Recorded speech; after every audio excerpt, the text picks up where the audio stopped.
So what empathy is basically? So empathy is creating the environment to be fully heard. So it's not giving suggestions or correcting other person. So whenever we are talking about empathy, it's every human's need to be understood. That too deep understanding, basically we call.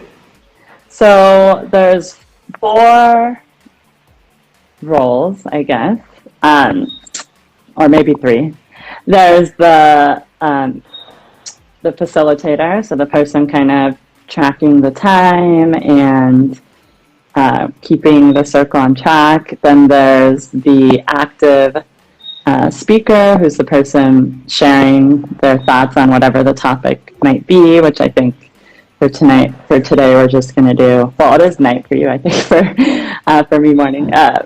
We're going to do, just thoughts on empathy, value, maybe some of the values related to empathy as well. And so that's the active speaker, while when the person who is active speakers, they choose who they want to be their active listener. And so that's the other role. So when they're speaking, the other person is listening, and they try to just speak in short chunks and then allow the active listener to repeat back what they are hearing them say. And then at the end of the timer, the facilitator will be keeping time, and then they'll say, oh, time's up. And then the speaker can say thank you to the listener, and hopefully they feel heard and understood. And then the other role is just the silent listener, so the people that aren't participating in anything at that time, but just being part of the circle and holding space. So yeah, it's really about deep listening, active listening, not listening with, what am I going to say next? What's on my mind, but just really, empathizing with the person that you're listening to. I think, did I miss anything, Sapapa? No, that's great. Empathy circle will be used in the family or friends network, and recently it has been applied in the workplace as well. So basically, this skill is leveraged for the conflict resolution. Whenever there is a communication between the team member or with the leader, how do we listen each other's ideas without judging them? Right? So this is a skill which we can practice both in workplace and both in our friends, family circle as well. Mm-hmm. And I would like to add to that as well. Like, I hold virtual New Moon Circles every month, which is a donation-based event. And there's a lot of virtual events that happen these days. So I feel like it would be awesome to bring empathy circles into those events as well. Because sometimes, people are just looking for ways to connect. I think that's a big value in regards to empathy. So looking for connection, kindness, especially during these times with a lot of people feeling isolated or depression, anxiety. And so, in these virtual events, if empathy circles, as they get more established, can be used, I think that's really a great way for people to ensure they feel that sense of connection, and especially in these times. So that's just another thing. Yeah, maybe we could talk about I feel like we've kind of covered everything, but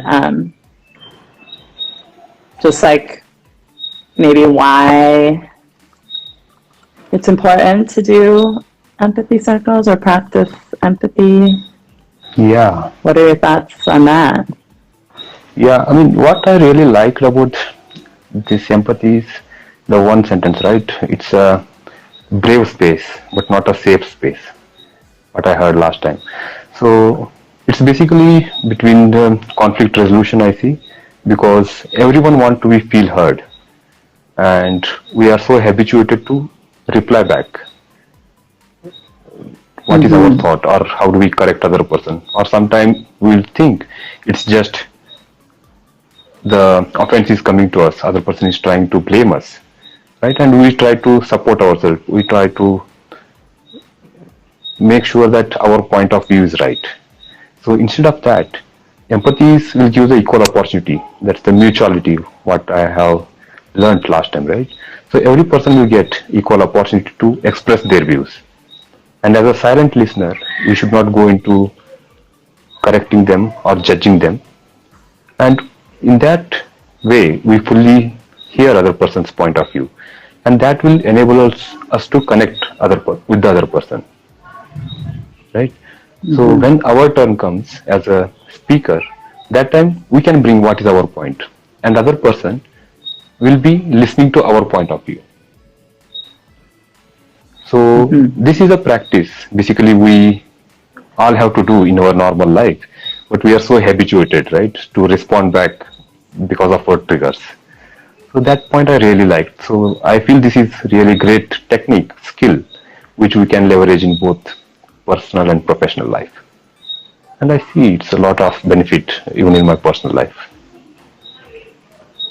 Yeah, I agree. I find myself sometimes talking a lot, and one of my intention in my new moon circle, I set intentions for the next moon cycle. And one of my intentions was really just to try to like listen more, even not always feel like I have to talk or say something, and just really listen and hold space. And so I think, but it is just such a habit that, you know, if somebody shares a problem or something that happened, we want to offer them solutions and ideas. And so, but sometimes people just want to be heard and, you know, feel listened to and understood. So I think it's a practice. We have to keep trying and practicing it, like you said, but I think it's really valuable. Yeah. And one more thing just struck me when you said, right, people want to be just feel heard, right? So many times when we are making the decisions within the team and all, sometimes the decision comes from the top, or sometimes people will make these decisions at the leadership level, right? But there are some opinions from the team as well. So team members doesn't want to be their idea to be concretely taken, but they just want their opinion has been heard, so that whenever they are making the collective decisions, it has been considered the different perspective as well. So I feel even the empathy is required at that spaces. Yeah, definitely.